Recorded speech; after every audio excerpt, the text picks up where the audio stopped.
Hey mga manang, so for today's video ay papasilip ko lamang sa inyo yung mga eksena o ganap namin sa pesto sa aking halo-halo business.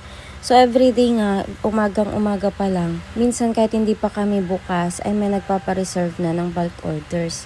Minsan umaga pa lang talaga ay nakaka-50 hanggang 100 na kami na cups. Sa 5 araw nga na pagtitinda namin ng halo-halo, grabe talaga yung aking pagbaback up ng ating mga ingredients. From first day, talagang times 2 ko, times 3, times 4, times 5. Ay ewan, nakakailang refill talaga kami. Pero ang dami pa rin talagang nauubusan. Trinatry naman namin talagang makater lahat ng orders. Pero kapag natambakan na nga kami ng mga pending orders, ay talagang kinakat off ko na. Dahil ayoko naman na paghintayan ng sobrang tagal ang ating mga customers. Pero marami pa rin talaga na willing to wait kahit 1 oras, 2 oras. Kung akala nyo hindi ko pinapansin yung mga suggestion ninyo na magdagdag ako ng mga tao, sa totoo lang ay nagdagdag na naman ako mga manang. And sa Lunes, meron na naman tayong makakasama. And sa mga nagagalit din sa akin na lagi daw silang nauubusan, sorry naman po.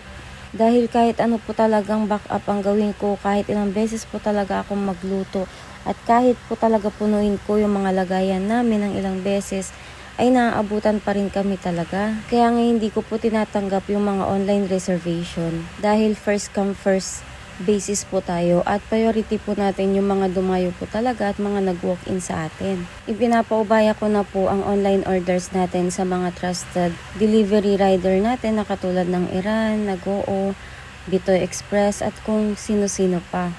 I mean, madami po talagang nag-rider sa amin, mga private at solo riders. Sa totoo lang po ay this week trial and error lang po sana talaga namin. Hindi ko naman po in-expect yung dagsa natin ng customers.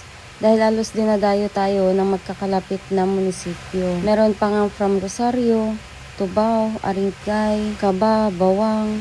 And meron din tayong taga Baguio na talaga pang dinayo itong ating pwesto.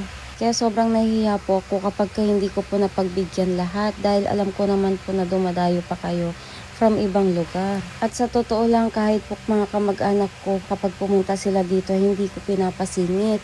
First come first serve basis lang po talaga.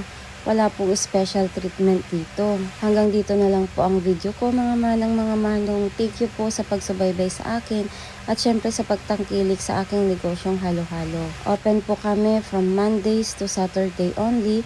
Close po kami ngayong Sunday at nag-open na po kami ng 10 AM hanggang sa maubos po ang aming stocks. At inuulit ko po, hindi po ako tumatanggap ng online reservation. First come, first basis po tayo. Maraming salamat po mga manang mga manong. Hope you like guys my video for today. Bye bye.